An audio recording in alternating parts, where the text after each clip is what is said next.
एक व्यक्ति बर्फ बनाने वाली एक फैक्ट्री में काम करता था। इस फैक्ट्री में एक गहरे तापमान वाला फ्रीजर रूम था जहां बर्फ बनाई जाती थी। हर शाम की तरह आज भी फैक्ट्री बंद होने से पहले वह व्यक्ति अंतिम बार पूरे क्षेत्र का निरीक्षण करने निकला।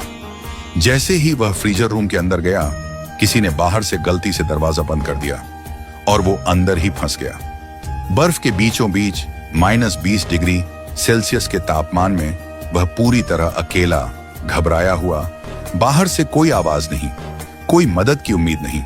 छुट्टी का समय था, सभी कर्मचारी अपने अपने घरों की ओर जा चुके थे। धीरे धीरे जब उसे यह एहसास हुआ कि अब वह शायद कभी बाहर नहीं निकल पाएगा, उसके शरीर की गर्मी घटने लगी, हाथ कांपने लगे, होंठ नीले पड़ने लगे, उसकी सांसें भारी होने लगी और जीवन की डोर छूटती प्रतीत होने लगी। वो वहीं ठंडे फर्श पर बैठ गया और बंद आंखों से अपने प्रभु को पुकारने लगा। हे प्रभु, प्रहलाद को आपने अग्नि से बचाया, अहिल्या को पत्थर से मुक्त किया, शबरी के झूठे बेर खाकर उसे स्वर्ग का अधिकारी बनाया। अगर मैंने जीवन में एक भी ऐसा कर्म किया है जो आपकी दृष्टि में धर्म या मानवता के योग्य हो, तो आज मुझे बचा लीजिए। मेरी पत्नी और बच्चे मेरा इंतजार कर रहे होंगे। घर में मेरे अलावा कोई कमाने वाला नहीं है। अगर मेरा शरीर यहीं जम गया तो उनका क्या होगा? इतना कहते कहते उसकी आंखों से अश्रु बहने लगे। वह वहीं धीरे धीरे बेहोश होने लगा। करीब 1 घंटे ही बीते थे कि अचानक दरवाजे पर खटखटाहट हुई। दरवाजा खुला और चौकीदार दौड़ता हुआ अंदर आया।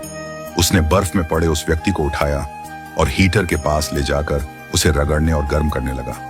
कुछ देर में जब उसकी चेतना लौटी तो उसने थरथराते स्वर में पूछा, काका, आप यहां कैसे पहुंचे? किसी ने बताया आपको कि मैं अंदर फंसा हूं? वह बोला, बेटा, इस फैक्ट्री में मैं बीते 20 सालों से हूं।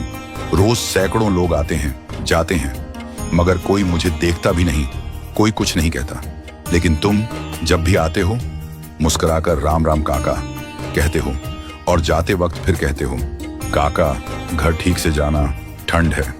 तुम्हारे इस एक राम राम में ऐसा अपनापन होता है कि मेरा सारा दिन अच्छा हो जाता है। आज जब सब लोग निकल गए, मैंने सबके जाते वक्त निगाह डाली, पर आज तुम्हारी राम राम काका आवाज नहीं आई।